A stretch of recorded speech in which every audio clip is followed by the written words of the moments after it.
このままじゃ今までの俺と同じだ。人生変えに来てんだよ。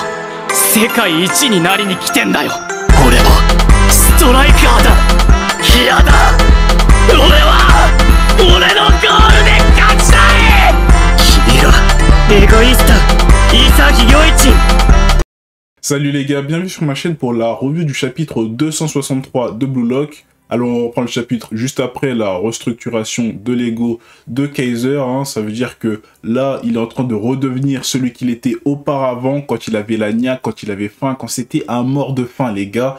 Là il est en train de redevenir comme avant. On va avoir un Kaiser qu'on n'a jamais vu sur le terrain, un gars qui en a envie, qui va tout faire pour s'élever au-dessus des autres, parce qu'on sait que c'était l'empereur de l'équipe, mais petit à petit il a perdu en fait cette envie de devenir plus fort, d'être au-dessus des autres, parce qu'il avait déjà une place assurée.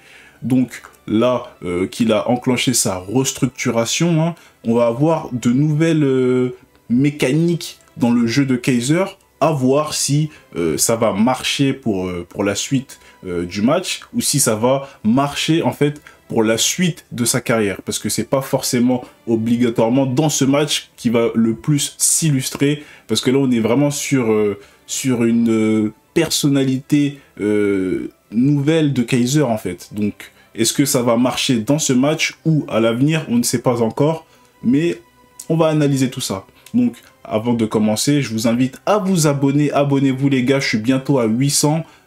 Ça fait extrêmement plaisir pour tous ceux qui me suivent. Franchement vous êtes des vrais, hein. Vraiment vous êtes des champions. Donc tous ceux qui regardent mes vidéos et qui s'abonnent pas, abonnez-vous, ça donne de la force de zinzin. Abonnez-vous, lâchez un like, commentez et rejoignez le Discord si vous en avez envie bien sûr.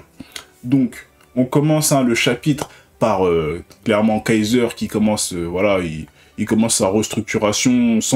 On sent qu'il va faire quelque chose dans ce match.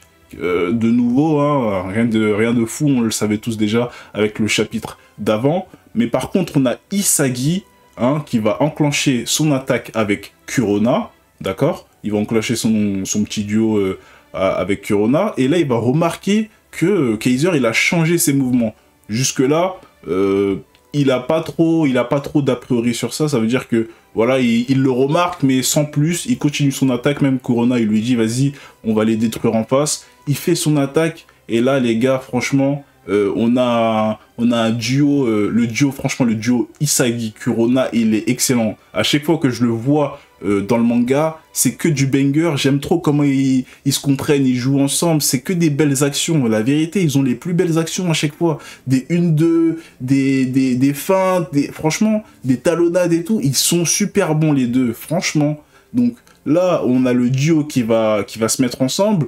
Ensuite, tu as Karasu qui va arriver pour essayer de prendre le ballon à Isagi. Et là, les gars, franchement, Karasu, c'est un de mes joueurs préférés. Et on le voit de plus en plus dans le match. Il prend une certaine importance, que ce soit au niveau défensif ou dans la transmission de la défense vers l'attaque. Il est souvent là. Et ça, j'aime beaucoup, parce que pour la future équipe du Blue Lock, on a besoin de joueurs comme ça qui peuvent faire la transmission entre la défense et l'attaque, intelligents, qui savent analyser la situation. J'aime beaucoup ce joueur, les gars.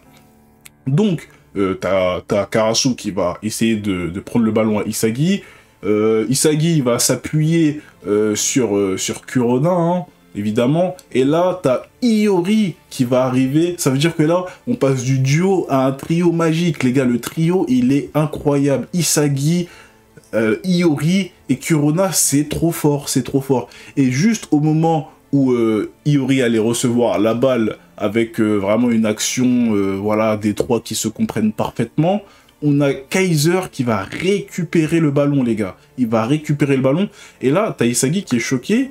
Mais en fait, là, Kaiser, au lieu de se focaliser comme il le faisait tout le temps sur tous les derniers matchs, hein, sur Isagi, il s'est focalisé sur l'équipe entière. Ça veut dire que là, il va essayer de voler, entre guillemets, ou essayer de recevoir les ballons en fonction des joueurs de son équipe. Alors, j'ai envie de vous dire, cette restructuration, elle change.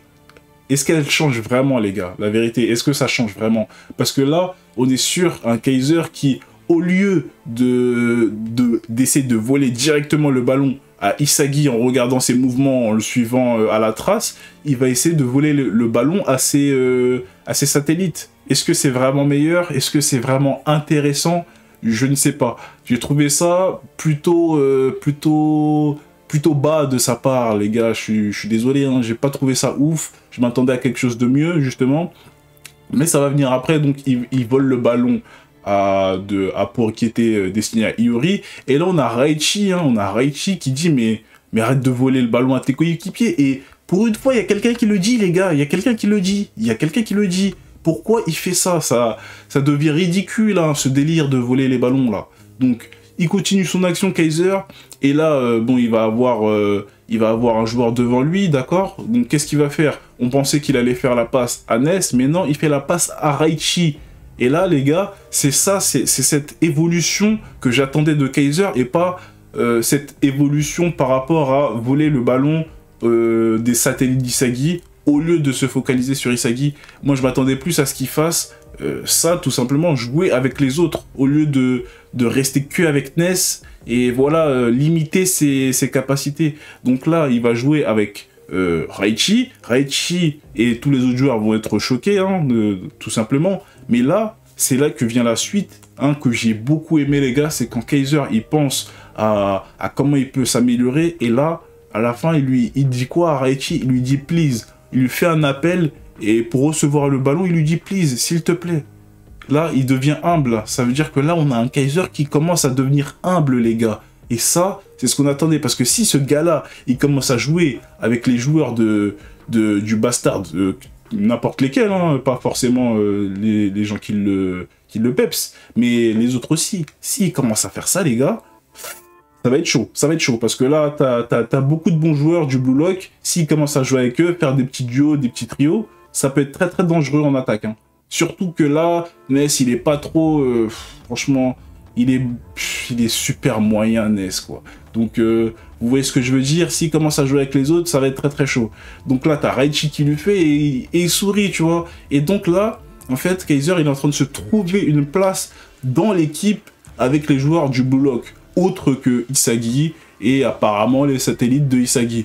Ce que je trouve dommage, hein, parce que en réalité, s'il commençait à jouer avec tout le monde, peu importe, voilà, peu importe que tu sois un satellite ou pas, là, ça aurait pu être encore plus dangereux. Vous imaginez un Kaiser qui fait une attaque avec Kurona ou Iori? Oh my god. Genre vraiment, oh my god. L'attaque, elle va être surpuissante. Donc, t'as Kaiser qui va, grâce à la passe de Raichi, s'avancer face à Rin. Et c'est là que ça devient intéressant parce que là, on a un 1v1. Là, il y avait rien du tout. 1v1 Rin Kaiser. Il y a Rin qui lui arrache le ballon. Mais genre, vraiment, il lui arrache le ballon. Comme si Kaiser c'était un petit et il tombe encore au sol. Franchement, la déchéance de Kaiser, elle fait mal quand même. Hein, elle fait mal. Hein. Il est de plus en plus... Waouh, ça fait mal. Hein. On le voit à terre comme ça, c'est dur. Surtout que c'est un duel 1v1. Il était censé aller peut-être marquer, tenter une frappe. Non, même pas. Rin 1v1, il te prend la balle. Et en plus, il te lâche une punchline en mode tu t'arrêtes là, frérot. Waouh, c'est dur, hein, c'est dur. Donc là, le match, il continue. Et là, t'as Karasu qui va analyser la situation. Il commence à dire, mais là, ça devient chaud. Tout le monde est chaud dans le match. Et en plus, maintenant, t'as Kaiser qui fait des passes aux autres joueurs du Bastard. Donc ça fait que les attaques, elles sont encore plus déséquilibrantes.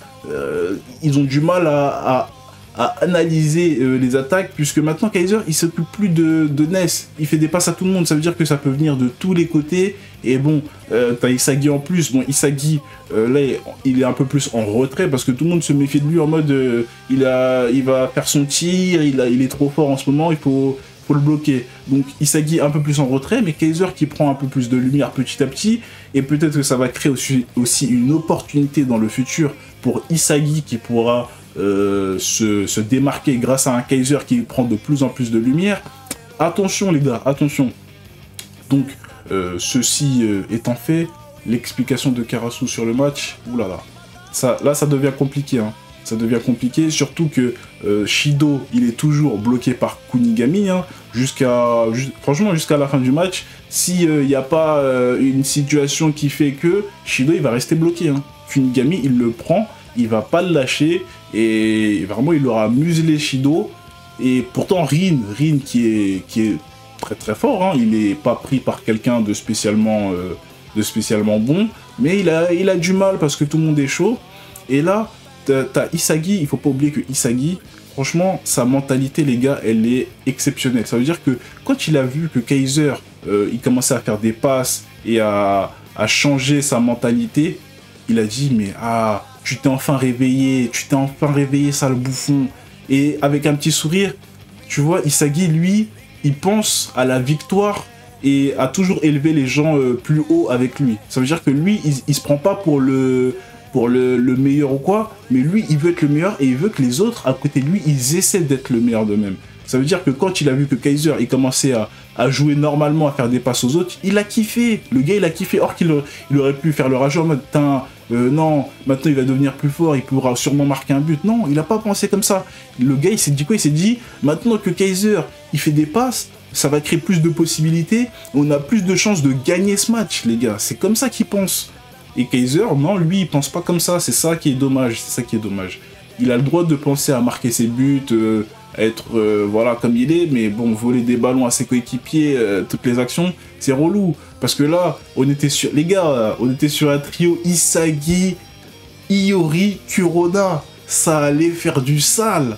Mais non, l'autre il prend la balle et il fait son duo avec Raichi. Voilà, c'est ça qu'il fait. Bon, écoute. Et maintenant, dans l'analyse, on a tout le monde qui commence à s'enflammer. Isagi, Kaiser, Rin, tout le monde s'enflamme. Mais là, t'as cette page, les gars, c'est la plus importante du chapitre. Kyoryuujin. Ouh là là. Le gars, ils ont dit quoi? Ils ont dit, il s'enflamme, mais très calmement. C'est pour faire quoi, les gars? Ce joueur-là, très très attendu. Speed of Nagi. Les gars, le gars, il est très attendu. Wow. Doenwa qui dit laisse pas ta lame s'émousser ou je ne sais quoi. Il est dangereux. On savait, on sentait qu'il était dangereux, le gars. Mais là, est-ce qu'on va avoir droit à de la dinguerie? J'en ai bien peur. Parce que là, on peut pas nous mettre à Kyoryuujin, dernière page, quand tout le monde, on a vu tout le monde qui commence à être chaud. Et non, dernière page, c'est pour lui. Il est enflammé, mais calmement, il a même pas la balle, il regarde tout le monde. Wow. Qu'est-ce qu'il va nous faire, les gars? Qu'est-ce qu'il va nous faire? Est-ce qu'il va prendre la place d'Isagi? Il va nous mettre à doubler? Mais c'est quoi ça? Là, c'est une page pour nous dire que le gars, il va mettre à doubler. C'est du jamais vu. Petite page, le gars, il s'enflamme en douceur. Qu'est-ce qu'il va nous faire? Alors, moi, j'ai 3 théories sur son jeu. Soit c'est le mec, il te fait des appels tranchants dans le dos. Genre, le mec, il te fait des appels de fou furieux. Soit il a des crochets, genre, il t'envoie... Vraiment, il t'envoie à l'ouest, des crochets sales, genre il te dribble, mais vraiment, il a des dribbles, genre, ils sont vraiment violents, genre un petit Messi, un petit truc, ouais, le délire ou pas, un petit Eden Hazard, des dribbles saignants, un truc comme ça. Ou, troisième possibilité, hein, le gars, c'est en mode, il a un tir genre vraiment, c'est un tir sale, On est sur un tir sale, ça veut dire que le mec, il doit te mettre des enroulés ou des frappes à effet, t'as jamais vu.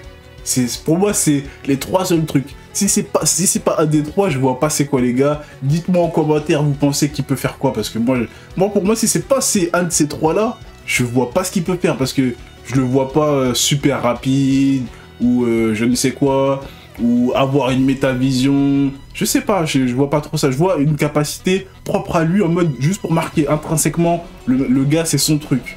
Parce que je vois que ça, les gars. Donc, vous me dites hein, en commentaire si le chapitre vous a plu et si vous avez vos petites théories sur Kyoryuujin. Bon, sur ce, je vous souhaite une agréable soirée et on se revoit pour le prochain chapitre. A plus. 次は君だ。